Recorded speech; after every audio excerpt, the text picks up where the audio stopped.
All right, question number 1. How do you handle family responsibilities during work? Cormac, come here. What would I do if you pooped your pants at school? Well, first of all, I don't poop my pants because I'm a second grader, but if I did, you would probably tell Mom and have her come pick me up. That's right. I would probably tell my wife to go pick him up. How involved are you as a father? I try to be as involved as I can. Candidly, I am as involved as work allows me to be. Well, the truth of the matter is, during the week, not a whole hell of a lot. And it's not fair to anyone, really. What is frustrating about being a working dad? Pretty much everything. When we talk about the pay gap, we're talking about a ratio. How much women make compared to men. We spend a lot of time talking about one side of that equation, women, but to understand why women take a pay cut when they have kids, we have to look at what happens to men when they become dads. What's frustrating about being a working dad? It's really about, the things in the middle of the day, things at school, volunteering at school that other parents are able to do that usually I'm not able to do. We don't like it when you work. Yeah, I guess that's frustrating about being a working dad. I guess just not seeing them as much, only seeing them for maybe an hour in the morning, an hour at night, just a couple hours a day, really. It's not much. Rebecca Glauber is a sociologist at the University of New Hampshire who studies a phenomenon known as the fatherhood bonus. Having kids, she says, is good for men's careers. I'm not saying that suddenly with the birth of a child, a man is called into a supervisor's office and immediately given a raise. It has more to do with over the course of that year and the following years, fathers tend to see their wages rise a bit more quickly relative to childless men. Men's earnings increase more than 6% when they have children, even controlling for factors like experience, education, hours worked, and spousal incomes. While employers see motherhood as something distracting, they see fatherhood as something that makes men better at their jobs. The assumption is that those men will work hard to support their families. They're more stable, more committed. But where does that leave women? Their incomes decrease 4% for each child that they have. Yes, even controlling for all of those same factors. These stats are related. Men's careers can take off because women are taking the pay hit. We've spent the first half of this season talking about women. But we can't end the motherhood penalty or close the gender pay gap without dads. 29% of men have no access to leave of any kind for the birth of a child. The gender line helps to keep women not on a pedestal, but in a cage. You should never say, I'm ready to have a baby. Am I ready to lose my job? There isn't a single industry where women aren't punished for procreating. When men have children, they experience a pay bump. When women have children, the opposite happens. 60% of fathers with partners who also work say they find it difficult to find a balance between home and work. Gender is no longer the factor creating the greatest wage discrepancy in this country. Motherhood is.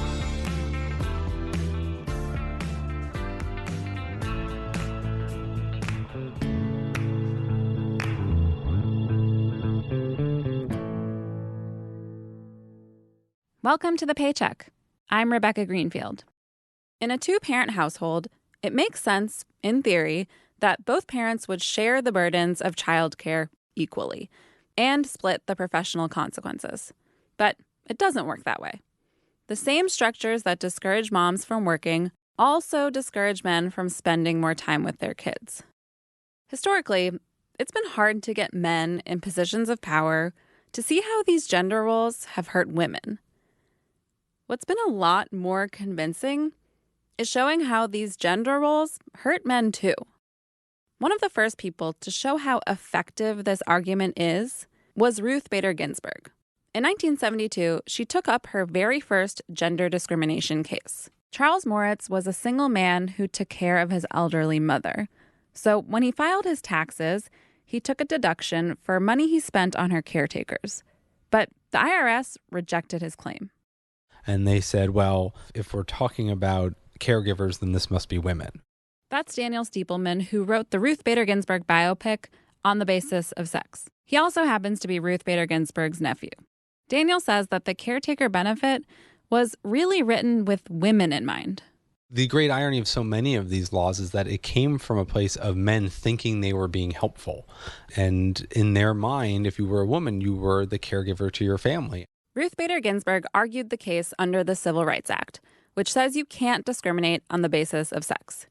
She wasn't the first person to point out that gender discrimination is unfair and holds people back and hurts people financially, but she was the first person to do it in a way to convince a panel of men. One was that it was the first time that this argument was made on behalf of a man. This argument had been made before over the course of 100 years, arguing against gender discrimination, but always from the perspective of a woman who had been treated unfairly, and male judges just couldn't see it. They couldn't understand what the big deal was. She won the case. It was a big deal, not just because men could claim a new tax deduction, but because this little provision in the tax code no longer assumed that women were the only caretakers, an assumption that hurts both men and women by keeping men out of the home and women out of the workplace.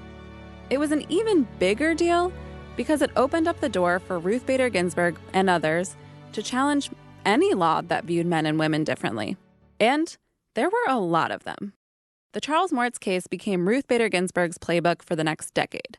She argued and won dozens of cases that struck down gendered laws by showing how they hurt men, which was a shortcut to equality for women. There was a series of landmark decisions in which they basically made it harder and harder for a law that discriminates on the basis of sex to be deemed constitutional. So fast forward to the 90s.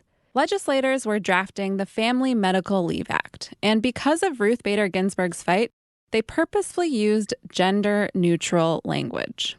The law allows primary caregivers, that can be a man, a woman, or anyone, to take off 12 weeks of unpaid leave to care for a newborn or a sick family member. The idea was, if men take time off, women might not take as much of a career hit when they do. They won't face the same penalties in pay or opportunities. But changing the laws is just the beginning. Kevin Knussman was one of the first men to try and take advantage of FMLA. And it didn't go well. Susan Berfield is a reporter at Bloomberg. She spoke to Kevin about what happened when he wanted to stay home to take care of his daughter. Kevin Knussman grew up with an involved dad. Off work at 4, home by 4:10. Kevin wanted to be the same kind of father. We had been married, I guess, about 9 or 10 years. And so we were very happy to be expecting our daughter. I intended to take an extended leave following her birth. That's Kevin. He was working as a police officer and flight paramedic in Maryland and expected to be able to take time off to help his wife, Kim, care for their newborn. But near the end of her pregnancy, Kim got sick, and her doctor said she would need extra rest after the birth. Kevin would have to do even more for their daughter. This was 1994. A year earlier, President Bill Clinton had signed the Family Medical Leave Act into law. The first and only federal leave law the U.S. has entitles parents to take up to 12 weeks of unpaid time off to care for a newborn. Or an ill family member. This bill will strengthen our families, and I believe it will strengthen our businesses and our economy as well. When Kevin's wife got pregnant, he asked the state police for at least 4 weeks of FMLA leave under the new law. A supervisor denied his request. So then he asked for time off using Maryland's state benefits. He said that he, not his wife, would be his daughter's main caregiver, and he asked for 30 days leave, the amount a mother would be granted. But that request was denied too.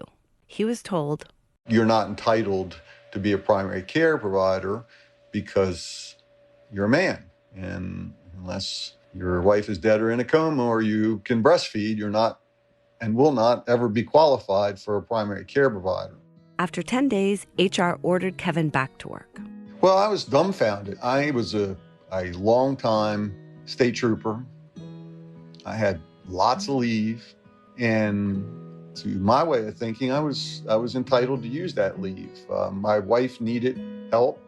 It made me basically choose between my family or feeding my family with my job.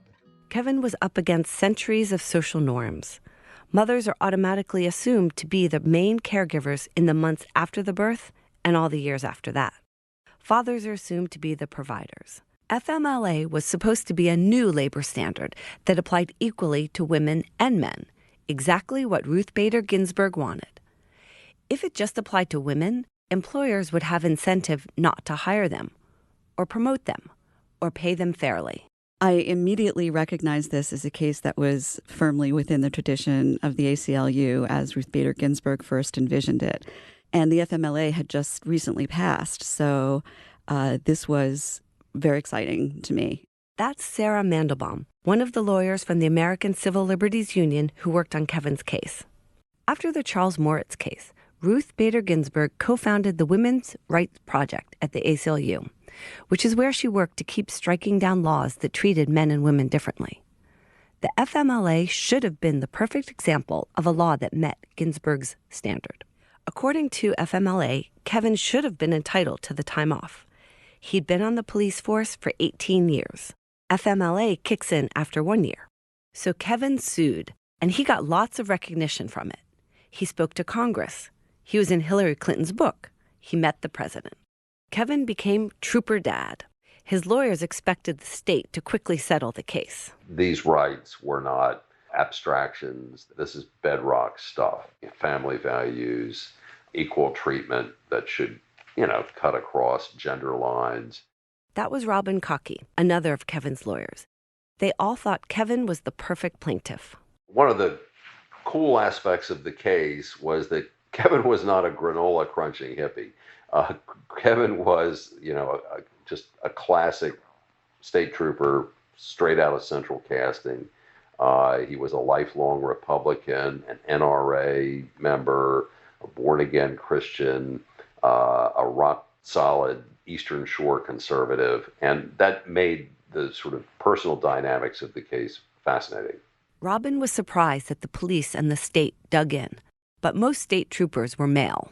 What if others wanted to take parental leave? That could be disruptive, not just to the agency's work, but to how the agency saw itself. They had a force of 12 or 1,500 troopers, probably 97% are men. And they probably didn't want all these men willy-nilly taking the leave following the birth of their child.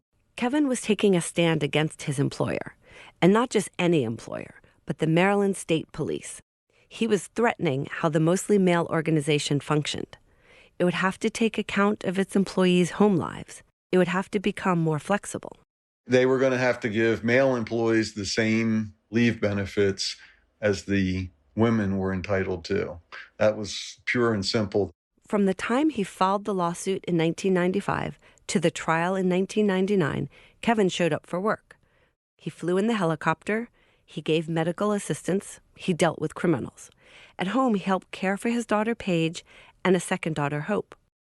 Some troopers were supportive, others standoffish.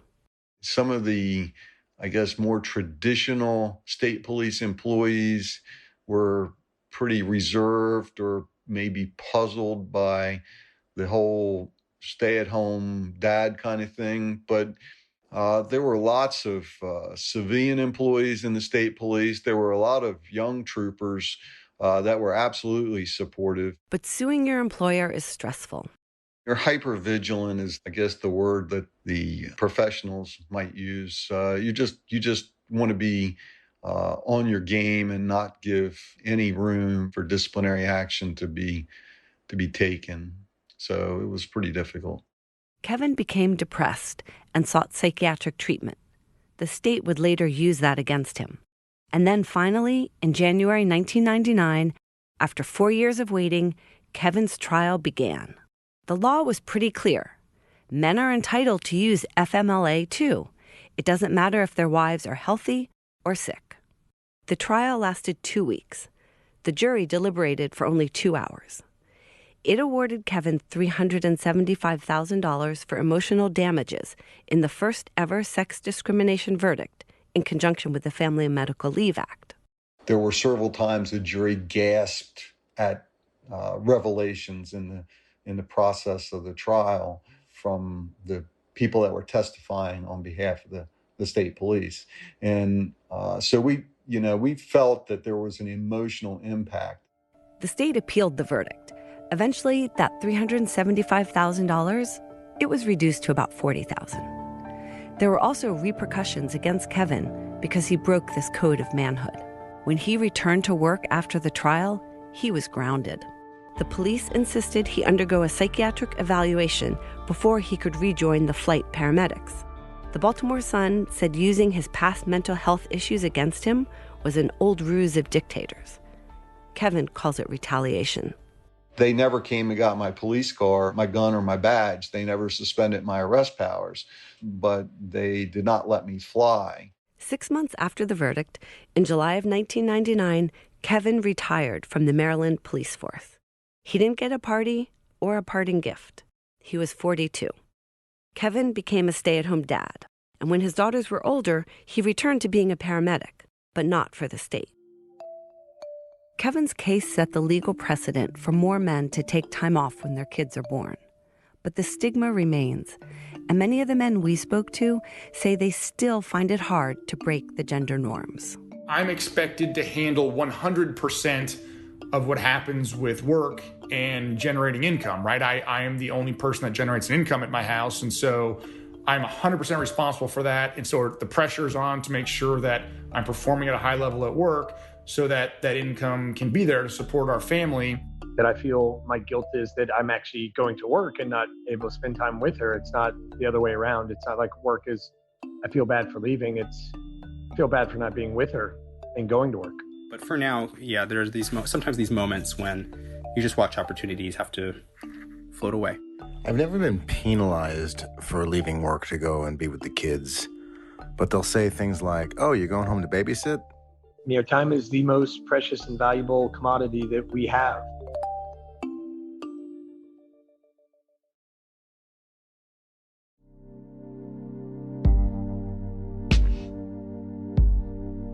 If there were more Kevins, and from day one, more men were involved at home, women wouldn't be the only ones taking time away from work and taking that pay hit.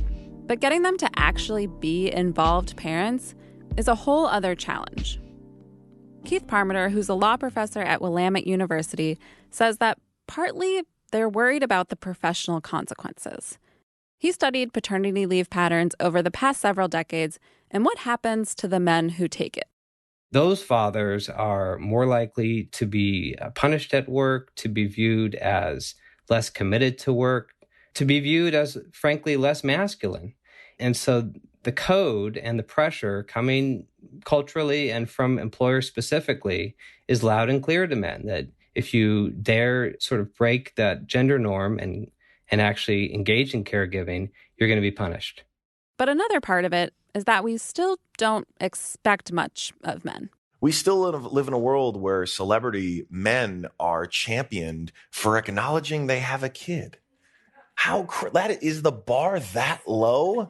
Are these guys that weak and that cowardly that we're golf clapping them for being like, yeah, I have a child? Like, really? Really? It's sad. That's Alexis Ohanian, a.k.a. Mr. Serena Williams. Alexis is married to one of the greatest and most successful athletes of all time, but he's also successful in his own right. He founded Reddit and now runs his own venture capital firm.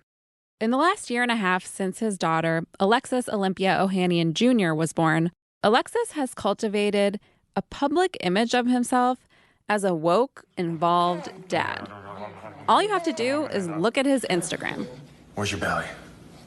I've eaten it. Your belly's in my belly now. Alexis is on a mission to get more guys to act like him. Recently, he did the media rounds talking all about how important it is to take paternity leave. Of all the things we are asking men to do, spending some time with their newborn and their partner is not the hardest thing we've been asked to do. When his daughter was born, he took all of the paid paternity leave his venture capital firm offers, 16 weeks in total. I think more and more men need to hear from other dads or expecting dads that they took the time and how great it was, and also how awful it was, and how because it was so awful, sometimes it made it so great when it wasn't. Like, it's not, like, it is not all roses. But as a time, you will never get it back. And yeah, even the 3 a.m. where you're just like praying that she's going to go back to sleep. To be fair, Alexis and Serena are wealthy and privileged. Most men in the U.S. don't get any paid paternity leave at all. But most companies in Silicon Valley, where Alexis is based, do offer paid parental leave. That's for both moms and dads to take time off to care for a newborn. And California, where Alexis lives, also has a paid family leave law on the books. But men still generally don't take it. 3/4 of the people who take paid leave in California are women. And fathers who do take paid leave aren't taking very much, just around 2 weeks. So even with generous laws and policies, women are still the ones staying at home. Alexis says he wants to change that. First, by normalizing paternity leave.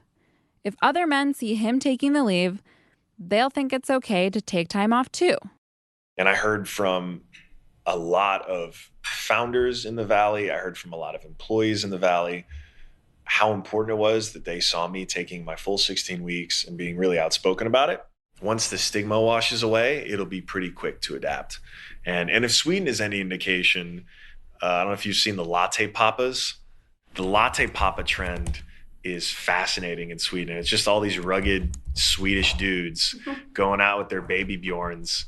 That's right. He said the latte papas. So in Sweden, new parents get more than a year of paid time off, and dads are required to take 3 months of that leave. That's where the latte papas come in. They're new dads who congregate in cafes with their babies strapped to their chest. There are even trend stories about them. So how much time are you taking off at the moment? Half a year. 6 months? Yeah. And you? I'm taking 6 months too. I'm having 11 months. You're taking 11 months Yeah, it's the same off. as his mother. By the way, the pay gap there is smaller. It's less than 13%, according to the European Commission, compared to around 20% in the U.S. But the reason men in Sweden take leave isn't just because other men do it. It's because there are incentives. In 1995, Sweden introduced what was called a daddy quota. Fathers there were given 30 days of paid leave, but if they didn't use it, they lost the paid time off. After that, the proportion of men taking leave almost doubled. Since, Sweden has upped that quota to 90 days, and now even more men take the leave. In the U.S., men don't have much of an incentive to take time off at all. Most men only get leave through FMLA, which means months without a paycheck, something most people can't afford. They also face high workplace penalties if they do anything more than bare minimum parenting. Of course, paternity leave is just the beginning. Like Keith said, things get worse for men at work the more they try to be involved at home. Experts call this the fatherhood cliff. Men who take on more childcare responsibilities lose status in the workplace. Their careers can take a dive. If we want to help women, we have to make it normal for men to be involved, not just when their kids are infants. So how can we change that? Alexis thinks we can start by adding some incentives. He recently started a $1 million fund with Dove to pay new dads $5,000 each to take time off. 200 dads will essentially be paid to stay home, which isn't very many. It's a very small start. And even Alexis knows that. It's not the be-all, end-all solution. Here he is talking about his initiative on the Today Show. I'm still actively campaigning for a federal law to pass. We're the only industrialized nation that does not have any kind of paid family leave. Wow. And it's something that I think we deserve. If we're a nation that really believes in family values, like I know we do, I want to give air cover to the guy who doesn't have the economic peace of mind that I know that we have. Because he should have that chance to be with his partner, to be with his child, because you don't get that time back. Making parental leave normal for men won't solve the pay gap on its own.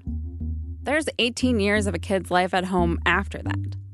But if motherhood makes the pay gap so much worse, maybe those first few months of fatherhood is one place to start looking for how to fix it.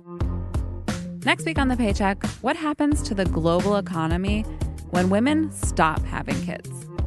We are all going to eventually face slower population growth or shrinking populations. And that is going to have to change if people want to see the kind of growth that previous generations have enjoyed. Thanks for listening to The Paycheck. If you like the show, please head on over to Apple Podcasts or wherever you listen to rate, review, and subscribe. This show was hosted and reported by me, Rebecca Greenfield, and reported by Susan Berfield, Jillian Goodman, and Alexis Benvenisti. This episode was edited by Jillian Goodman and produced by Samantha Gatzik. We also had production help from Francesca Levy, Janet Paskin, and Liz Smith. Our original music is by Leo Sidran. And thanks to all the dads we spoke to for this episode. Francesca Levy is Bloomberg's head of podcasts.